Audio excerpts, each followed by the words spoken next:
Hey parents, Dr. Tony Ebel here, and this is a mouthful. This one, the vagus nerve, vomiting. Actually, we're going to talk really about cyclic vomiting syndrome and the brain-gut connection. That's a mouthful. Oh my goodness, if you don't like science and you don't like nerdy stuff, that may be causing you to get a little nauseous and perhaps feel like you're going to throw up a little bit. Now that's a bad joke kicking this one off, because can you imagine if you're a kiddo and every time you get in the car, every time you were to get on an airplane, every time you get on a swing, or you get in a place where the motion and the movement is different, it disrupts your nervous system, it disrupts your digestive system enough to make you constantly nauseous, to make you so sick that you either feel like you're going to throw up or perhaps even do.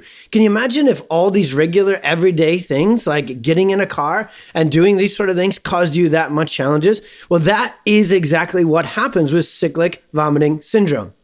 Now, that's a very, very clear and present case of the other things we put into the title of this video, which is where the vagus nerve, which is called the rest, or nicknamed the rest and digest nerve, and the brain-gut connection is interfered with or altered. So let's talk about those things, those two things really quick before we get into cyclic vomiting syndrome. What the heck is the vagus nerve? If you're really, really tuned in here to our PX Docs at Dr. Tony platform, you are hearing and seeing all sorts of content about the vagus nerve. There is literally hundreds, heck, it's probably thousands, because medicine has a lot of different names for a lot of different conditions.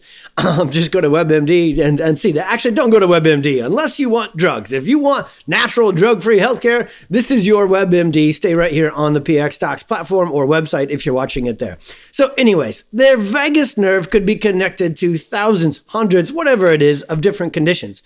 But what we really want to talk to you about is the connection that the vagus nerve actually is. So whenever you hear about the brain-gut connection or the gut-brain connection or the microbiome or leaky gut or how bad intestinal digestive inflammation is for the brain and the nervous system of your child, whew, that's a lot right there.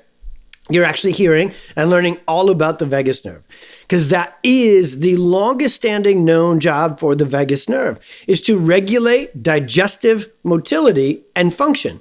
Now, we used to pretty much keep it at that. The vagus nerve, they thought when it was stimulated or activated and doing its job, it would get digestive motility going. So it would activate and stimulate our digestion, and it would calm our heart rate and calm our breathing. That's why it was nicknamed the rest and digest.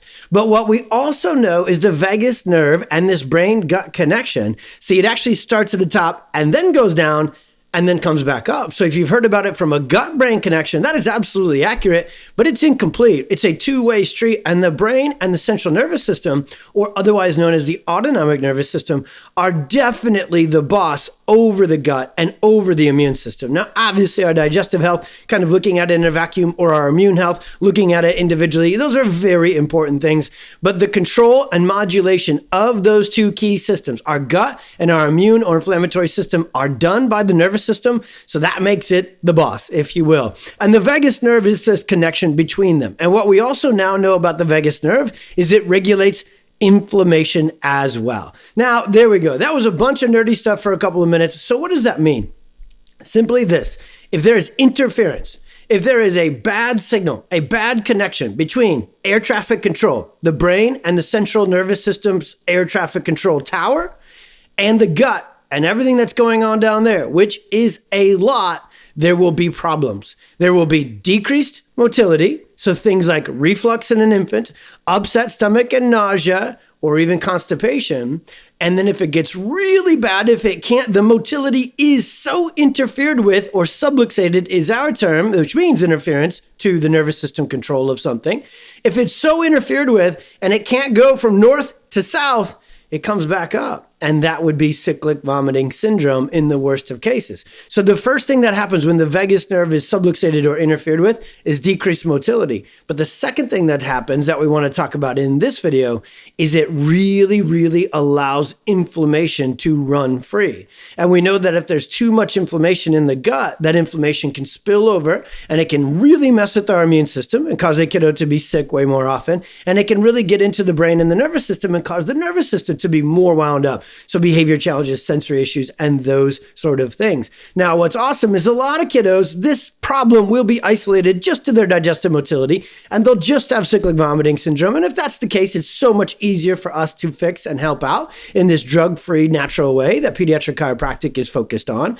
But that's the story between the vagus nerve, the vomiting conversation, and the brain-gut connection. But let's just show you something really quick to bring it home so you can see what's really causing it and how to help a child get out of it. See, the story is stress. The truth of the matter is you can absolutely, and I bet if your child has nausea, has some vomiting, has some of these challenges, you've probably already tried to get gluten out of their diet, get dairy out of their diet, clean up their diet, add probiotics, add some digestive enzymes. Maybe you've already gone after, as we look at our poster, the middle T. So we call the 3 different types of stress are the 3 T's. And when we meet a lot of families and they're trying to work on their child's cyclic vomiting syndrome, nausea, digestive challenges, constipation, reflux, so forth, they will have already gone at the middle one. They will have taken those toxins like gluten and dairy and those sort of things out of the diet. They will have added probiotics in. But yet we still meet them. They're still coming into our clinic or clinics because their child is still struggling with the nausea and the vomiting. So what gives? Well, it's really, really simple, parents. And this poster really shows it. There's 2 other kinds of stress that can have either happened in the past and left your child's nervous system stuck in a state of this subluxation and distress mode, or there can be stuff still going on. And it really works like this. One of the biggest missing links to vagus nerve challenges that we see all the time is actually birth trauma. See, the vagus nerve, as we mentioned before, is a brain stem nerve. Now, I'll keep this really simple and not go too nerdy, but the vagus nerve, and I know I'm hiding in the corner of my video here, so you can barely see my hands, but the vagus nerve literally branches from the top of the neck and the brainstem, and it's nicknamed the wandering nerve in order to do its job with digestive motility and keeping inflammation down. It needs to have free-flowing function all the way down through the neck, through the thorax, and all of those nerves, like little wires and satellites, have to get into the gut, all the way down to the small and even parts of the large intestine, and report back to the brain what's going on. So the signals going down and the signals coming back up have to be free and clear. Well, if there was things like a C-section delivery, a forceps, a vacuum, an induction delivery, that puts an immense amount of physical stress and strain on the child's neck, on the child's thoracic spine, or what we call neurospinal system. And if there is misalignment, fixation, or what we call subluxation within that neurospinal system, specifically along the journey or the path where that vagus nerve needs to do its job, it's going to impact the digestive motility. It's going to impact the nervous system's job in trying to regulate inflammation. So subluxation shifts the nervous system over to the sympathetic dominant state. Now, sympathetic is stuck. When we're in fight or flight, we don't want our digestive motility going on. When we're in fight or flight, we do want our inflammation ramped up because we think we're going to have a wound. We think we're going to have a battle. So we could go nerdy for another 20 minutes just about the sympathetic fight or flight system. But stress up top causes, that's number 1, causes subluxation, right here, number 2, and these kinds of stress, especially early in life, like at the birth process, can really overwhelm the nervous system if it happens early. Then it causes that second thing, subluxation, which leads to the third thing, which is sympathetic dominance. And guess what? When we're stuck on sympathetic mode all the time, it makes us anxious, it makes us nervous, and it makes us worried. And so this is why we often refer to pretty much everything we talk about in this neurological way as the perfect storm. Because once a child starts to experience these challenges and they start to get nauseous every time they're in the car, every time they're in the airplane, every time they're in motion, obviously the brilliance of how God designed us is our brain can start to predict things, good things and bad things. So now that child gets overwhelmed with anxiety, with nervousness, with worry. Oh my gosh, is it going to happen again? Is it going to happen every time? And that is the double down, not good part that really breaks our heart for these kiddos as they go through things like vagus nerve challenges, cyclic vomiting syndrome, and constipation. It doesn't stay in the gut. It makes its way to the brain and it causes things like anxiety, worry, focus focus, concentration challenges because they're always worried about how are they going to feel? Are they going to vomit? How's it going to work? So the way that you find out, hey, is this at play for my child? Is subluxation? Or is their nervous system overstressed? And is that really happening? Is you get connected with our office, with a PX doc, and you find out through what we call the neurological insight scans. Now, I've already given you 1,000 big nerdy words in this video, but the scans are simply this: a stress test for your child's nervous system and that neurospinal system that we talked about that the vagus nerve needs to make its way through.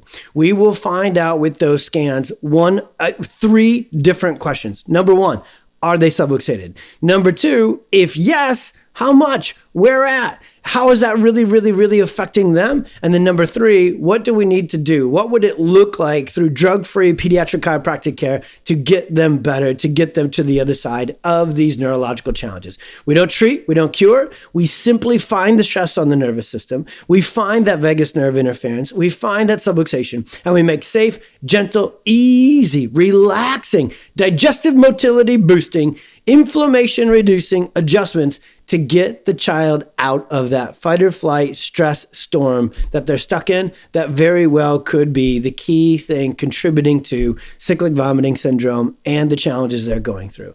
So a lot in that video. You might want to rewind. I don't know, it's not on VCR. Rewind that one, watch it again. It's one of those videos, one of those articles with cyclic vomiting syndrome and the vagus nerve and the brain gut. We can't help to go pretty nerdy on this, but I know if you're looking for answers for your child and you're especially looking for drug-free options to help them out, this is the exact information you needed to find to get your child better, to get them to the other side. If you're watching this on our website, you can read all about awesome stories like little Miss Maddie, one of my own son's classmates who had struggled with cyclic vomiting syndrome and all this nausea and all these challenges. We got her to the other side. She's living her life to the fullest, and that's exactly what we want for your child. So if that's the case, click on our directory, call us if you're local to us. Get connected, give us a call, send us a DM, ask your questions below in the comments. We are here for you. We'll see you soon.